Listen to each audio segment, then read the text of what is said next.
Hi everyone and welcome to my first YouTube video. So I've been wanting to do more bullet journaling recently, and I see a lot of people use these two types of pens for bullet journaling, so I decided to go to Blick Art Materials and get both.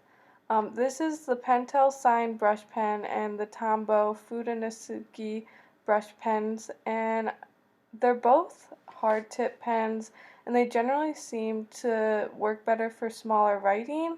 The sign pens do have more colors than just these six. They also have like the red, purple, gray, like most of the colors that Fudenosuke has. So does the Pentel sign. I just got the one package because they didn't have the other package at Blick Art Materials. So I'll mainly just be comparing the similar colors between these two.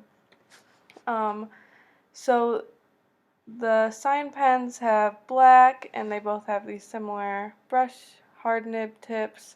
Honestly, I didn't really notice much of a difference looking at the tips. They were both kind of the same. So Tombow has this free lettering practice sheet that is more for their dual nib tips, which are pretty large, but I wanted to use it just to kind of compare the colors and also to compare like how they write. So what I kind of started to notice is that the Pentel colors are actually quite more vibrant and a little more juicy than the Fudenosuke colors. Um, I guess if you wanted kind of a little bit of variety, you would get them if you had both of these, but they also feel very similar in how they write. At first, I kind of felt like I was a little biased to the Fudenosuke, but as I started to practice with these, I actually quite enjoyed using the Pentel Sign brush pens, but I think overall they're generally pretty similar in how they write, and I would probably use either, just guess it depends on what color I was going for, because the yellows were about the same, but the red and the green and the blue, all three of those were pretty different in color between the two. The Pentel Sign was like a more vibrant color, and then the Tombow was more muted. I am a beginner with calligraphy, so personally I really love that both these pens have better control with the harder tips. I find sometimes when I use like more flexible tips, I make mistakes easily because I have difficulty like focusing on controlling the tips and also focusing on how to do the lettering itself.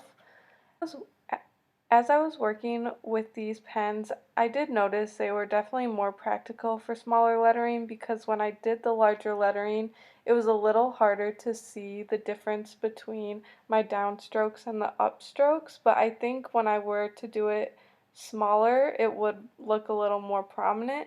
I did do some samples at the end of this video of doing some quotes in smaller lettering so you could see this. But I really like that it's kind of better for smaller lettering because it will be really good to use in a bullet journal for smaller dates or putting the names of the day at the top of the page, simple things like that. If I did want to use a larger brush pen, I would probably go with the Koi brush pen, Ecoline brush pen, Tombow dual end brush pen. I think there's more probably than what I just listed, but those are some of the different kinds of larger brush pens I have used, and some of the more like common ones I've heard of.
So overall, I think I will get the other colors of the Pentel sign pens because personally, after testing out both, I enjoyed that they were slightly more flexible tips and brighter colors than the Tombow Fudenosuke.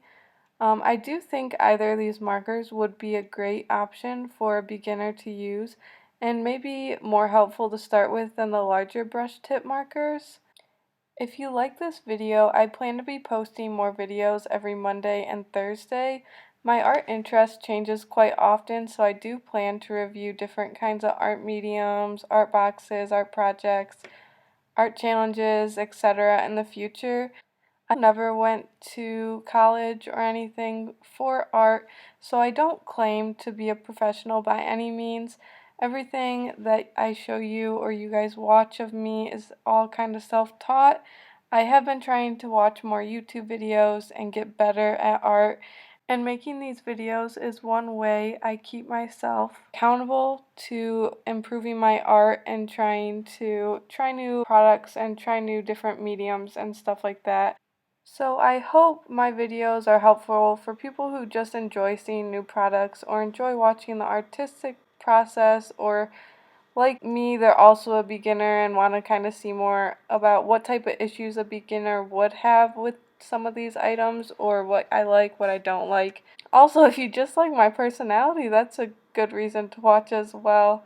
So feel free to like and subscribe if you thought this video was useful, and if you have anything you want to see reviewed or have any advice, feel free to let me know down below in the comments.